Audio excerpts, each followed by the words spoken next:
चलिए बात करते हैं स्वामी प्रसाद मौर्य के बयान की। देखिए, बिहार से शुरू हुआ जो विवाद था रामचरितमानस पर, जिस तरह से बिहार के मंत्री ने बयान दिया था, उसके बाद स्वामी प्रसाद मौर्य ने रामचरितमानस को लेकर अपना बयान दिया। उन्होंने कहा कि ये बकवास है, इसे बैन कर देना चाहिए। इस तरह के बयान सामने आए और उसके बाद रण जो है वो लगातार जारी है। आपको बताते हैं रामचरितमानस पर रण जो है वो लगातार जारी है।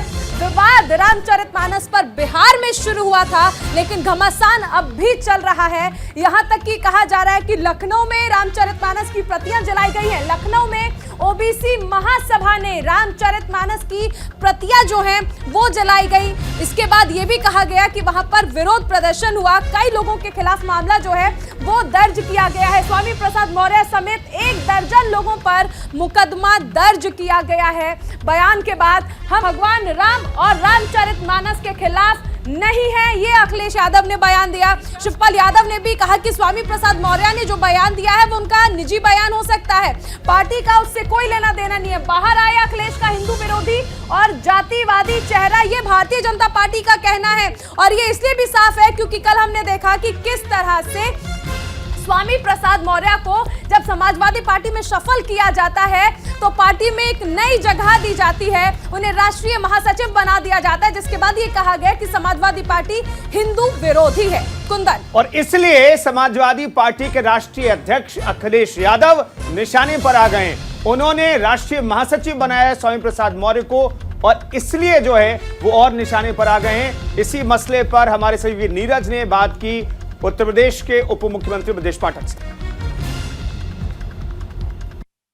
सर, जिस तरह से जो जलाया जा रहा है रामचरितमानस के कुछ अंशों को लगातार, तो इसको क्या मकसद है? ये बहुत ही दुखद है, इसको हम अच्छा नहीं मानते, हमारी संस्कृति के खिलाफ है। इस प्रकार भारत की संस्कृति पर हमले लगातार होते रहे हैं, लेकिन हमारी विरासत, हमारा धर्म लगातार और मजबूत होता आया है। सर, एक तरफ तो अखिलेश यादव ने कहा कि रामचरितमानस को हम भी पढ़ते हैं, और दूसरी तरफ स्वामी प्रसाद मौर्य जिन्होंने ये बयान दिया और लगातार दे रहे हैं, उनको राष्ट्रीय महासचिव का दर्जा दिया। तो इसके पीछे क्या मकसद लग रहा है? समाजवादी पार्टी लगातार तुष्टीकरण की राजनीति करती है, कुछ लोगों को प्रसन्न करके वोट हासिल करना चाहती है।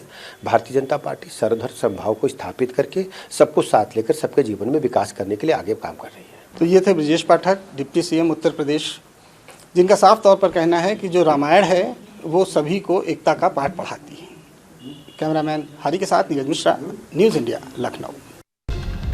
तो रामचरितमानस की प्रतियां जलाए जाने के मामले पर अपडेट यह है कि मामला दर्ज हो गया है, एफआईआर दर्ज हो गई है, और इस पूरे मामले के जो जड़ हैं उनके खिलाफ भी एफआईआर दर्ज हुई है, जिनकी तस्वीरें हम आपको दिखा रहे हैं। अभिनव पांडे हमारे सहयोगी इस खबर पर बातचीत करने के लिए लखनऊ से जुड़ गए हैं। अभिनव, अब आगे क्या? क्योंकि रामचरितमानस को लेकर के जो स्वामी प्रसाद मौर्य का बयान था, तब से कहा जा रहा था भाई उत्तर प्रदेश में तो योगी आदित्यनाथ मुख्यमंत्री, यहां पर एक्शन होगा। अब तो एफआईआर भी दर्ज हो गई है। अब कम से कम वो लोग जो रामचरितमानस को लेकर के बयानबाजी से आहत हैं, वो उम्मीद करें कि कोई कड़ा एक्शन होगा। देखिए, बिल्कुल मैं बता दूं कि इस तरह से रामचरितमानस की कुछ प्रतियां को कल जलाया गया था, उनको फाड़ा गया था, और इसको लेकर बाकायदे जो है वो पीजीआई थाने पर एफआईआर दर्ज हो गई। 5 लोगों को कल देर रात गिरफ्तार भी कर लिया गया, जिसमें स्वामी प्रसाद मौर्य के खिलाफ भी जो है एफआईआर दर्ज कर ली गई है, उनके खिलाफ भी जो है मामला दर्ज कर लिया गया है।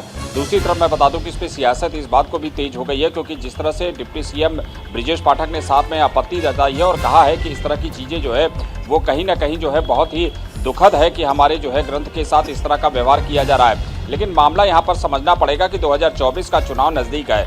अखिलेश यादव ने स्वामी प्रसाद मौर्य को राष्ट्रीय महासचिव बना दिया। उधर शिवपाल सिंह यादव और अखिलेश यादव कह रहे हैं कि पार्टी ये कह रही है कि ये इनका निजी मामला है। लेकिन सवाल इस बात का है कि अगर आपके पार्टी का कार्यकर्ता है, आपके पार्टी का वर्कर है, और वो अपना निजी राय कैसे रख सकता है, ये भी एक बहुत बड़ा ये एक सवाल है। और उसके बाद उसको अवार्ड मिलता है कि वो राष्ट्रीय महासचिव, क्योंकि अखिलेश यादव अच्छी तरह से जानते हैं कि अगर ये मामला तूल पकड़ लेता है, इसका कहीं ना कहीं खामियाजा आने वाले 2024 में उठाना पड़ेगा, जहां हिंदू वोट बैंक को जो है पोलराइज। लेकिन स्वामी प्रसाद मौर्य पिछड़ी जाति से आते हैं, उनको जो है उनको दलित जाति से आते हैं, तो उनको जो है इसमें जोड़ने का, उनको दलित वोट बैंक को इकट्ठा करने का एक जो है एक हथकंडा दिखाई पड़ रहा है। सबसे अहम चीज है कि अब हर कोई ये उम्मीद कर रहा है कि इस पर बड़ा एक्शन कब होगा स्वामी प्रसाद मौर्य के खिलाफ। क्या सिर्फ मुकदमा दर्ज होने के बाद आगे कुछ होगा या नहीं? बहुत शुक्रिया हमारे साथ जुड़ने के लिए।